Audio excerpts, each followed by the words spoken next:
오늘 설교 제목이 하나님의 옐로우 카드입니다. 하나님의 옐로우 카드. 하나님이 우리에게 노란 딱지를 보여주는데 그게 어떤 말이냐? 이 축구 경기를 여러분들이 이렇게 보시다 보면은 선수가 규칙을 어기고 잘못을 하면은 파울을 선언합니다. 심판이 파울을 선언하면은 공격권이 뺏기잖아요. 다른 팀에게 공을 주고 공격권을 뺏깁니다. 근데 파울 중에서도 파울을 좀 심하게 하면 어떻게 합니까? 심판이 주머니에서 뭐를 탁 꺼내서 딱지를 딱 보여주죠. 그게 노란 딱지입니다.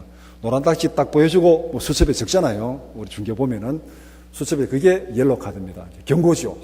한 번만 더 하면 퇴장이다. 그런데 그 다음에 그 선수가 또 그런 심한 파울을 했습니다. 그러면 그 다음에 딱 나오는 딱지가 빨간 딱지가 딱 나옵니다. 빨간 딱지가 나오면서 퇴장입니다. 퇴장되면은 보충 선수가 들어갈 수가 없습니다. 11명이 경기하다가 1명 퇴장당하면 10명이 경기를 해야 돼요. 그러니까 퇴장이 굉장히 가혹한 벌이죠. 경기하는 중에. 그래서 여기서 주는 노란 딱지의 그 의미가 어떤 의미겠습니까? 심판을 파울을 좀 심하게 했어요. 그러니까 심판 입장에서 너 당장 퇴장시킬 수도 있지만은 한 번 더 기회를 주는 거야. 똑바로 해. 경고를 주는 거예요.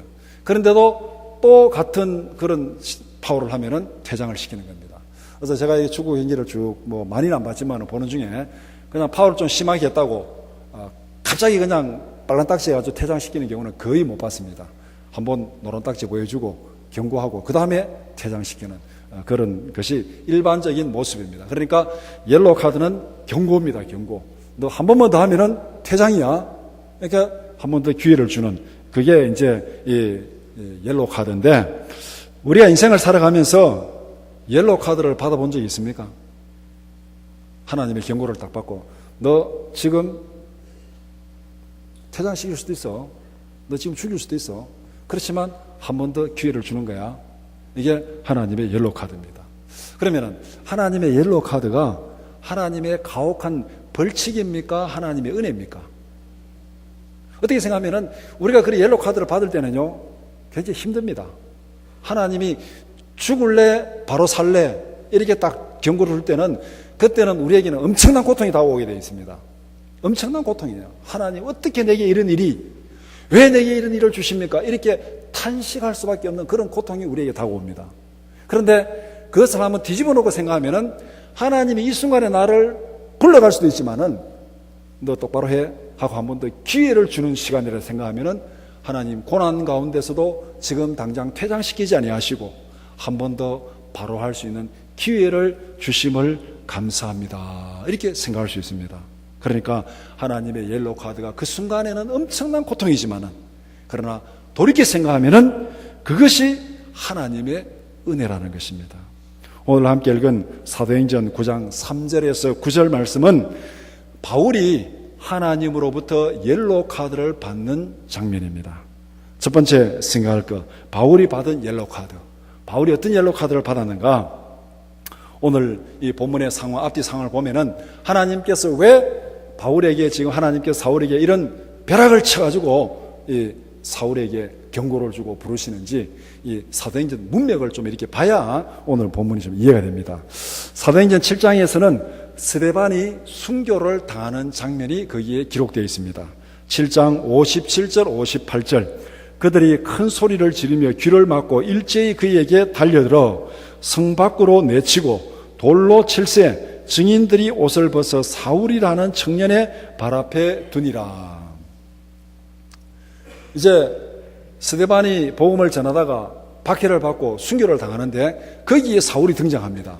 박해당하는 그 스데반의 순교당하는 그 장면에 사울이 등장하고 사울이 스데반의 순교에 찬성하고 그 다음에 그 모든 사람들의 옷을 맡아가지고 거기에 지키고 있고 나머지는 그 스데반에게 돌을 던져서 죽이는 그 장면에 지금 사울이 등장하고 있습니다. 하나님이 역사의 심판자입니다. 하나님이 심판으로 가만히 보니까 지금 사울이 파울을 범하고 있는 거죠. 하나님 보기에 이렇게 하면 안 되는데 파울을 지금 범하고 있는 것이 이 스데반이 순교당하는 장면의 사울의 모습입니다. 그 다음에 사도행전 8장에 보면은 교회를 핍박하는 사울의 행동이 거기에 더 구체적으로 나타나 있습니다. 8장 1절에서 3절 사울은 그가 죽임 당함을 마땅히 여기더라. 스데반의 죽임입니다. 그날에 예루살렘에 있는 교회에 큰 박해가 있어 사도 외에는 다 유대와 사마리아 모든 땅으로 흩어지니라. 경건한 사람들이 스데반을 장사하고 위하여 크게 울더라.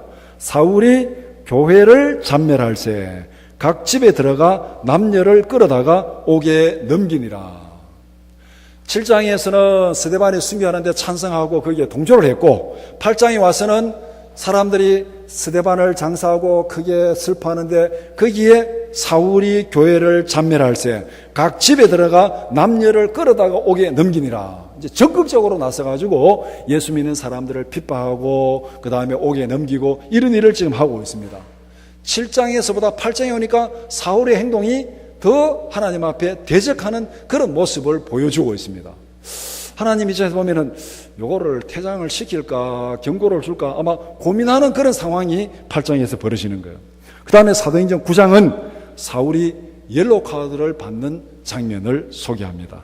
우리가 3절부터 읽었는데 9장 1절 2절 사울이 주의 제자들에 대하여 여전히 위협과 살기가 등등하여 대제사장에게 가서 다메섹 여러 회당에 가져갈 공문을 청하니 이는 만일 그 도를 따르는 사람을 만나면 남녀를 막론하고 결박하여 예루살렘으로 잡아오려 함이라.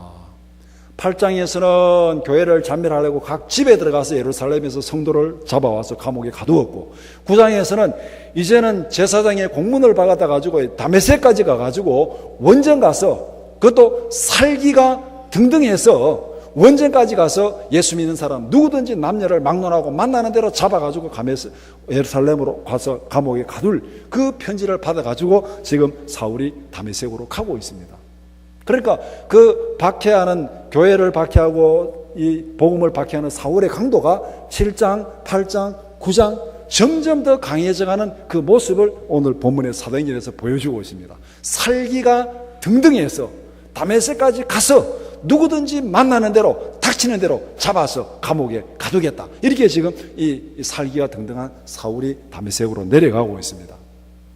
이 다메섹으로 내려가는 사울을 하나님께서 만납니다.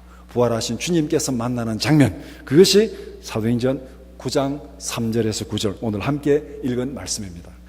이 말씀은 하나님께서 사울에게 옐로우 카드를 보여주는 구체적인 장면을 설명합니다.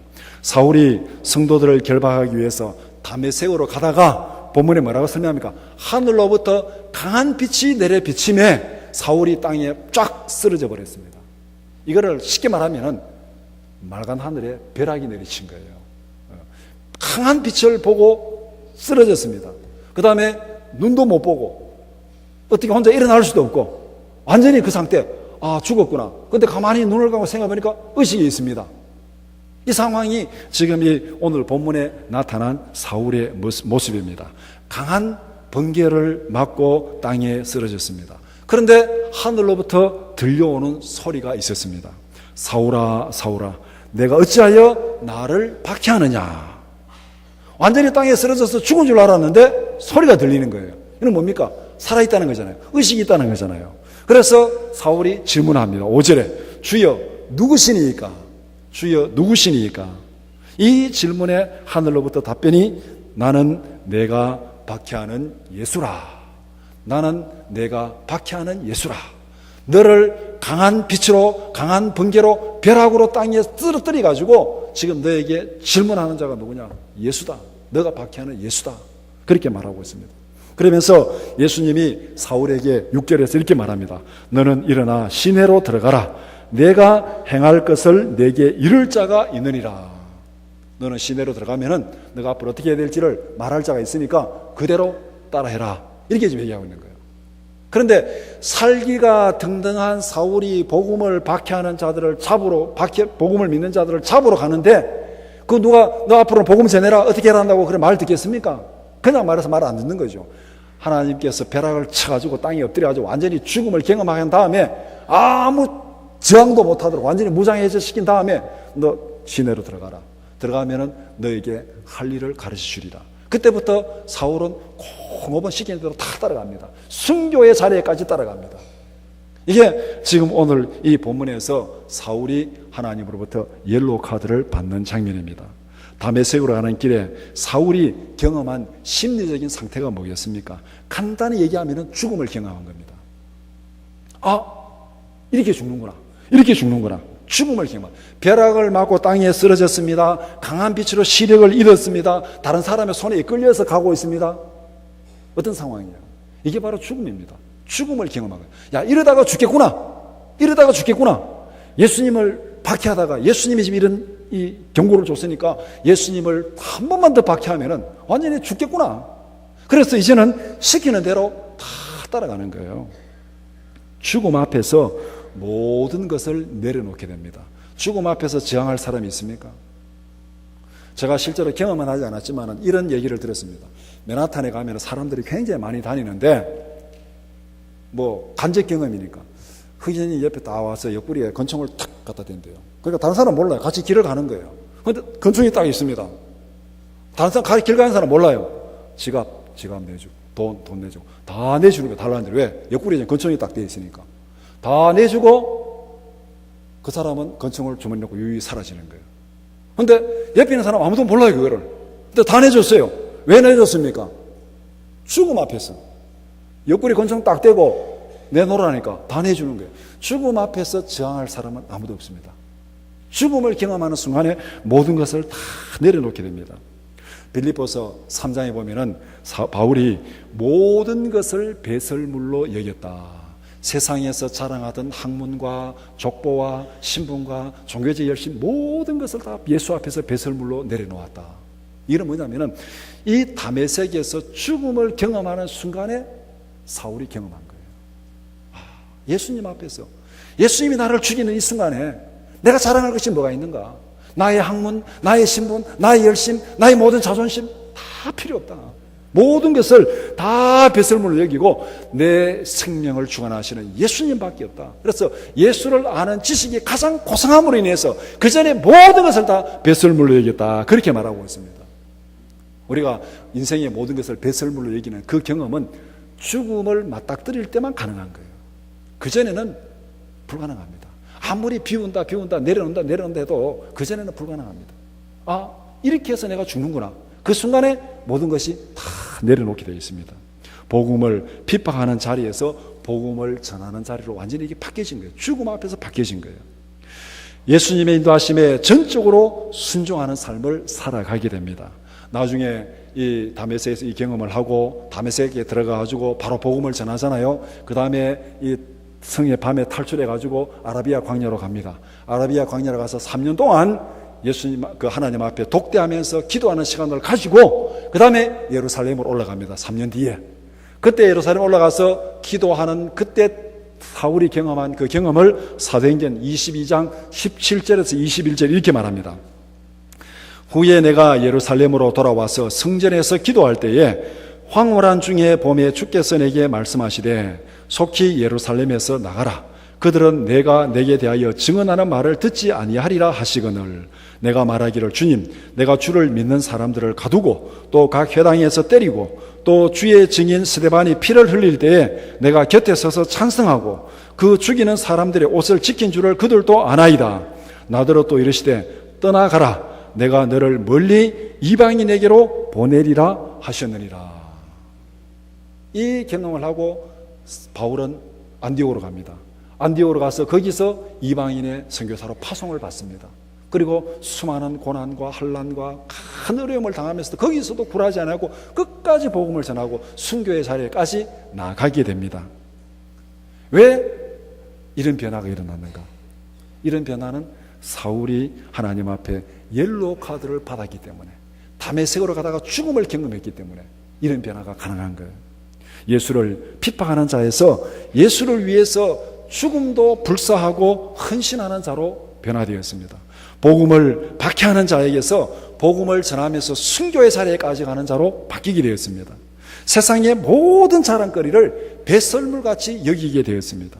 이 모든 것이 죽음 앞에서 사울이 경험한 변화입니다. 그 다메섹에서 죽음을 경험했기 때문에 그가 예수님이 제시한 그 길에 복음을 전하는 길에 가면서 어떤 어려움과 고난이 와도 이거 포기할까 돌아설까 딴 생각을 못하게 만드는 거예요. 왜? 죽음을 경험하면서 그 상황에서 부름을 받았기 때문에 너 다메섹에서 알지? 그러면은 죽음을 경험한 상황에서 부름을 받았기 때문에 어떤 고난과 어려움이 그의 앞에서도 돌아설 수가 없습니다. 예수를 위해서 내가 기꺼이 죽겠다. 그렇게 해서 지금 사울이 순교의 자리까지 나아가는 그 결정적인 전환점이 바로 옐로우 카드를 받고 다메섹에서 하나님의 옐로우 카드를 받고 이렇게 변화되었습니다. 두 번째 생각할 것은 종교개혁자 루터가 받은 옐로우 카드입니다. 제가 한 열흘 동안 종교개혁지를 돌아보면서 굉장히 제 나름대로 인상적인 한 장면을 보고 오늘 여러분들과 함께 나누어야 되겠다 그렇게 생각을 했습니다. 사진을 한번 보여주시기 바랍니다. 첫 번째 사진 한번 보여주시기 바랍니다. 이 사진 보면은 이 오른쪽에 왼쪽에 나무 밑에 돌 비석이 하나 서 있습니다.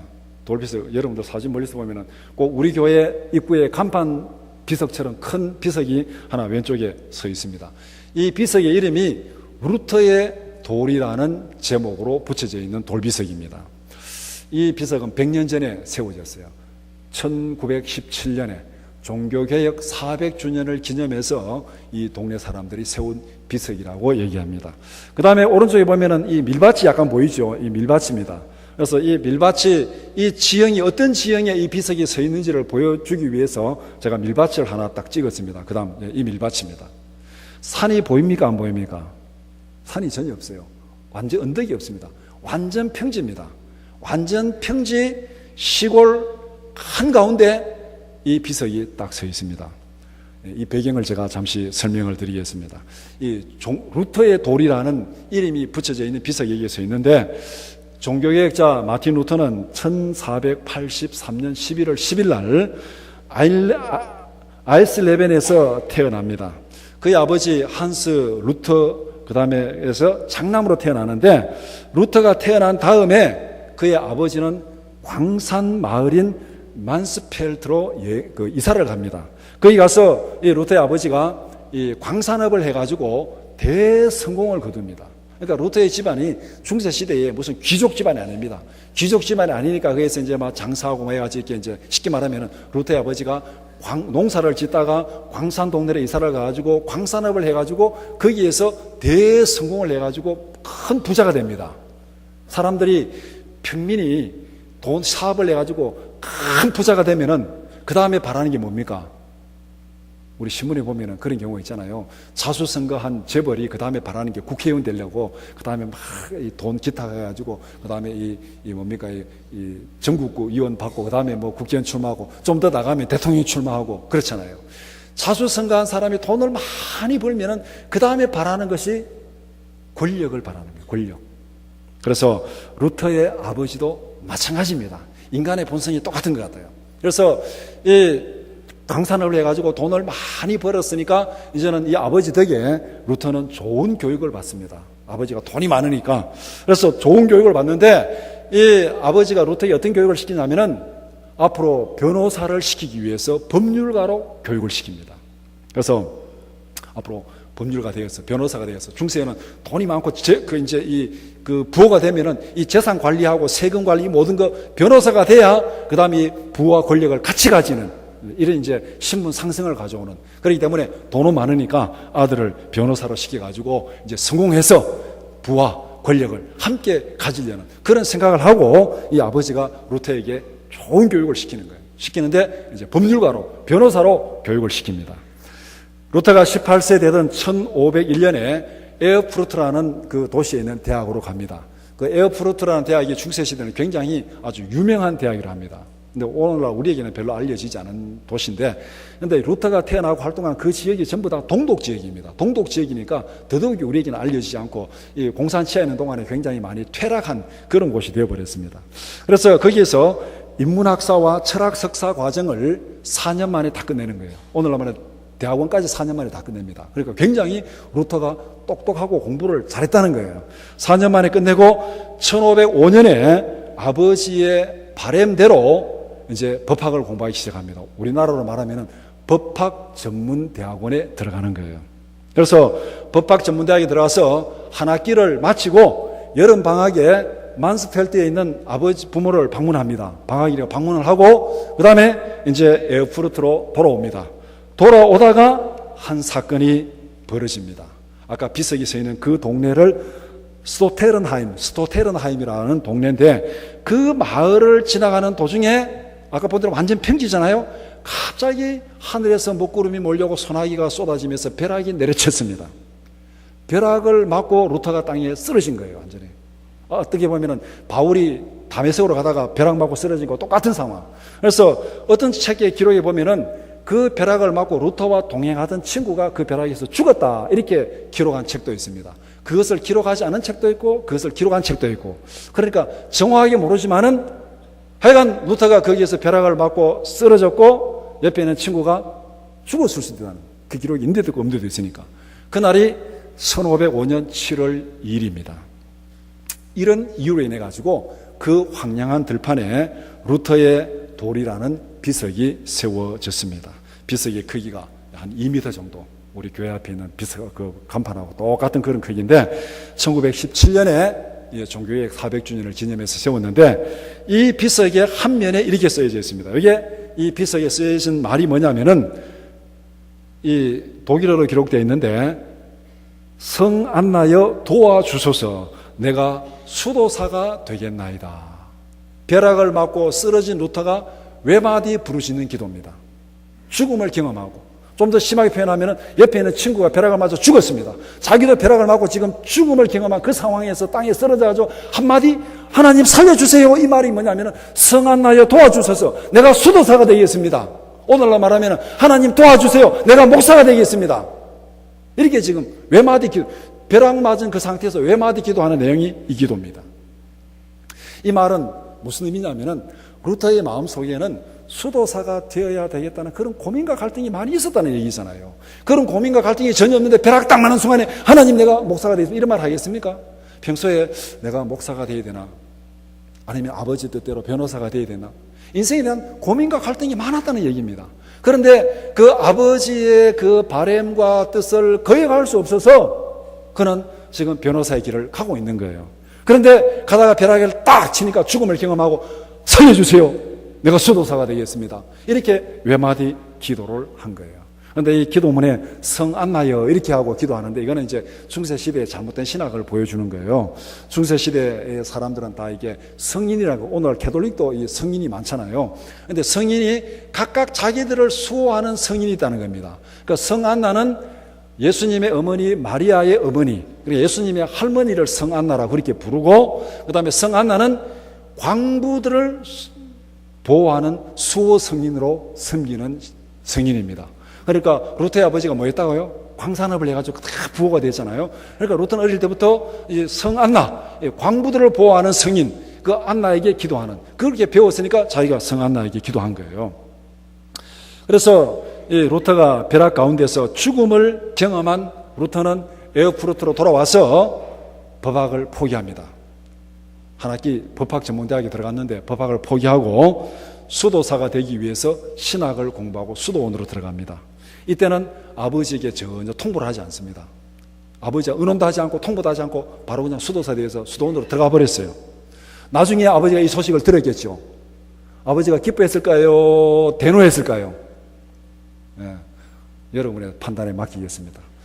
여러분이 돈을 많이 벌었습니다. 사업을 해가지고 부자가 됐습니다. 이제 아들놈 판사시켜가지고 내 권력을 좀 가져야지 하고 이제 아주 법학 전문대학에 딱 입학을 시켰습니다. 그런데 방학을 마치고 돌아가더니 나중에 들어보니까 이놈이 학교 포기하고 신학교 갔어요. 한마디 말도 없이. 여러분 어떻게 하겠어요? 너 이놈의 자식 죽을래? 부터 시작해가지고 그 다음 상상에 맡기겠습니다. 그래서 아버지와 갈등이 상당히 많았다고 합니다. 벼락을 통해서 법학도 루터가 종교 개혁자의 길로 가게 된 것입니다. 이것이 이 루터가 스토테른하임에서 벼락을 통해서 경험한 경험입니다. 그 다음에 그 돌비석 다른 면에 이렇게 기록되어 있어요. 앞에 기록한 것은 루터의 외마디 기도였고 그 다음에 기록한 것은 후대의 역사가들이 평가한 평가입니다. 한번 사진을 보여주시기 바랍니다. 옆에 보면은 내가 사진을 참 잘 찍으려 했는데 45명이 한목에 내려놓으니까 막 서로 사진 찍으려 해가지고 복잡해가지고 사람 좀 피하면 좋겠는데 사진 찍기가 얼마나 힘들지. 그래서 나중에는 여행 가면 이게 한 대여섯 명 소수 가야 되겠다. 여러 명이 가니까 이게 전쟁이다, 전쟁. 루터가 신약 성경을 번역한 책임 방임이다 하고 방 속에 45명 때려넣으니까 그 어떻게 되겠어요? 세상에 전쟁도 그런 전쟁이 없죠. 그래서 옆에 막 피해가지고 사진을 찍는데 억지로 찍었습니다. 글에 뭐라고 써있냐면은 제일 위에 큰 글씨로, 다 독일어로 기록되어 있는데 큰 글씨로 기록된 뜻이 거룩한 땅, 이렇게 기록돼요. 여기가 거룩한 땅이라는 거예요. 그 다음에 두 번째 중간줄에 한 줄 딱 있죠. 거기에 기록이 뭐냐면은 종교개혁의 전환점, 그렇게 기록됐습니다. 그 다음 밑에 작은 글씨로 세 줄 이렇게 기록되어 있는데 거기 내용이 뭐냐면은 하늘로부터 내려치는 번개 속에서 거기에 있던 젊은 루터에게 한 길이 제시되었다. 이거는 후대 역사가들이 비석을 세우면서 기록한 것입니다. 여기가 거룩한 땅이고 종교개혁의 전환점이고 하늘로부터 내려치는 벼락 속에서 거기에 있던 젊은 루터에게 길을 제시했다. 이렇게 지금 이 후대 역사가들이 기록을 했습니다. 간단히 말하면은 종교개혁이라는 엄청난 변화가 이곳에서 일어난 벼락 사건으로부터 시작되었다. 이게 역사가들의 평가입니다. 벼락 가운데서 부르시는 하나님. 이방 선교의 시작이 다메섹으로 가던 사울에게 내리친 벼락으로부터 시작되었습니다. 종교개혁의 그 엄청난 변화가 에어프루트로 가던 루터에게 내리친 벼락으로 시작되었습니다. 벼락 가운데서도 부르시는 하나님, 그 하나님도 역시 사랑의 하나님이신 줄 믿습니다. 얼마나 급했으면 벼락 가운데 불렀을까? 얼마나 급했으면 벼락 가운데 불렀을까? 그리고 또 제가 그것을 다 생각하면서 왜 하나님이 그냥 부를 수도 있는데 왜 벼락 가운데서 죽음 가운데서 불렀을까? 생각해 보니까 이해가 되더라고요. 왜 하나님께서 사울을 그냥 부르지 않고 다메섹에서 벼락 가운데서 너 죽는다? 죽음을 경험하면서 불렀을까? 그렇게 불렀기 때문에 사울이 바울이 되어서 이방 선교에 가서 복음을 전하면서 엄청난 고난을 당하잖아요. 죽을 고난을 수도 없이 경험하잖아요. 그런 고난 가운데서도 돌아서지 않는, 포기하지 않고 그 길을 가는 거예요. 왜? 벼락을 경험했기 때문에, 죽음을 경험했기 때문에. 돌아서면 죽음이다. 돌아서면 죽음이다. 그러니까 죽음 앞에서도 포기하지 않는 그 길을 가는 거예요. 그러면은 루터를 왜 하나님께서 벼락 가운데 불렀을까? 루터가 종교개혁을 하면서 엄청난 죽음의 고난을 통과하는 거예요. 이거는 종교개혁은 전쟁입니다. 화형도 당하고 이거는 생명을 건 전쟁이기 때문에 그 많은 고난과 위협과 어려움 가운데서도 포기하지 않고 그 길을 끝까지 가는 거예요. 왜? 벼락을 경험했기 때문에. 돌아서면 죽음이다. 하나님께서 벼락 가운데 부른 이유가 한번 호되게 혼났으니까 다시는 딴 생각하지 못하게, 어떤 고난이 있어도 딴 생각하지 못하게 오직 그 길로 가라고 하나님께서 벼락 가운데 부른, 음중한 가운데서 부른 이유가 바로 거기에 있다는 거예요. 이것이 하나님께서 루터에게 준 옐로 카드입니다. 너 돌아서지 말아라. 앞으로 이 길 끝까지 가라. 어떤 고난이 있어도 이 길 가라. 그래서 바울을 벼락 가운데서 부르고 루터를 벼락 가운데서 불렀습니다. 세 번째 생각할 것. 우리 각자가 받은 옐로 카드는 무엇입니까? 하나님은 바울이 가면 옐로 카드 주는 것이 아니고, 루터에 가면 옐로 카드 주는 것이 아니고, 오늘 우리에게도 하나님은 크고 작은 옐로 카드를 주십니다. 여러분은 벼락을 맞은 적이 있습니까? 벼락을 맞은 적이 없더라도 날벼락이라고 얘기하는 크고 작은 사건을 경험하셨죠? 인생을 살아가면서 이게 바로 날벼락이다! 그런 경험을 한 적이 없습니까? 어떤 것이 날벼락입니까? 건강검진 받으러 갔는데 멀쩡한데 의사가 뭐 좀 이상합니다. 정밀검사 받아보시기 바랍니다. 병원에 정밀검사를 받았습니다. 판정이 나왔는데 암입니다. 암입니다. 이 말을 듣는 순간 이게 날벼락 아닙니까? 경험해 보신 분들은 알 거예요. 이게 날벼락 아닙니까? 이게 날벼락이에요. 그 말 듣는 순간에 인생은 완전히 바뀌어지는 거예요. 제가 집사람 그 발 다쳐지고 정형외과 갔더니 그러니까 뭐 이런저런 얘기하다가 유럽 여행을 가야 되는데 다 이 발 때문에 못 가고 포기했다. 의사가 왜 안 가느냐고, 가라고, 갈 수 있다고 막 하면서, 여행하는데 한국 사람들 말이야, 병 걸리면은 너무 그렇게 하는데, 사람들 말이야, 암 그러면은 모든 외국 여행 갈 것도 다 해놨다가 암 선고받는 순간에 막 여행 다 취소하고, 그 다음에 이 여행 가는데 막 취소마다 가더라도 그때부터는 여행이 기쁜 게 아니라 그게 죽음의 여행이라고, 암 하는 순간에 막 다 사람들이 생각이 다 바뀐다고, 막 그렇게 하면서 의사가 막 가라고 하라고 얘기하는 그 말 속에 암 하는 순간에 모든 여행 다 취소하고, 여행 취소하지 않고 가면은 그날부터 그거는 기쁨의 여행이 아니고 그거는 죽음의 여행이라고 그렇게 의사가 얘기를 합니다. 이게 바로 날벼락이에요. 인생의 날벼락입니다. 우리 인생에서 벼락은 비 오는 날 들판에서만 내리치는 것이 아닙니다. 병원에서도 날벼락이 내리칩니다. 운전할 때도 날벼락이 내리칩니다. 사업장에서도 날벼락이 내리칩니다. 이게 인생의 날벼락이다. 그런 크고 작은 경험들을 여러분들 많이 경험했을 것입니다. 날벼락은 하나님이 주시는 옐로 카드입니다. 날벼락 가운데서도 하나님의 음성을 들으시기 바랍니다. 하나님의 옐로 카드는 가혹한 형벌입니까? 아니면 다시 한번 기회를 주시는 하나님의 은혜입니까? 날벼락 가운데서도 하나님의 부르심을 잘 들으면은 이것보다가 더 큰 은혜가 없는 줄 믿습니다. 차라리 그 날벼락 없이 죽어버리면은 영원히 준비되지 않는 거예요. 그러나 그 날벼락을 통해서 다시 한번 기회를 주시고 다시 한번 인생을 바로 잡으면은 그것보다가 더 큰 은혜가 없다는 거예요. 누가복음 16장에 보면은 부자와 거지 나사로의 비유가 나옵니다. 16장 19절, 한 부자가 있어 자색 옷과 고운 베옷을 입고 날마다 호화롭게 즐기더라. 그렇게 부자는 살다가 죽었습니다.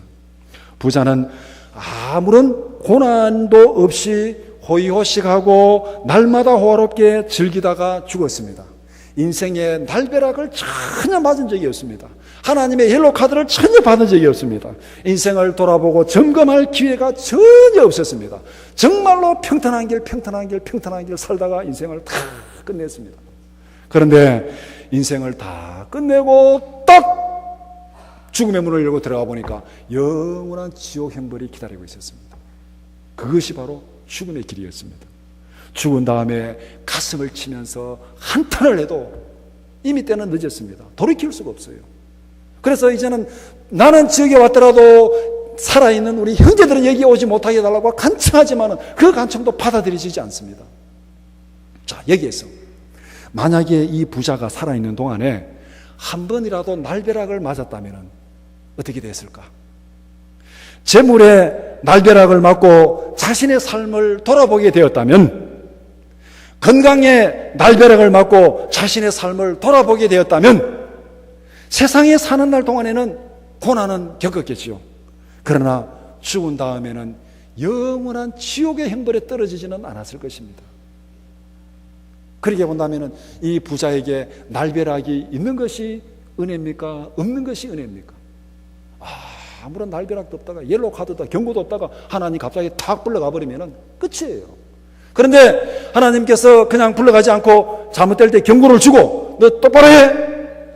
한번 잘못하면 너 죽는다 하고 경고를 주고 하나님께서 불러가는 것은 그게 은혜라는 겁니다.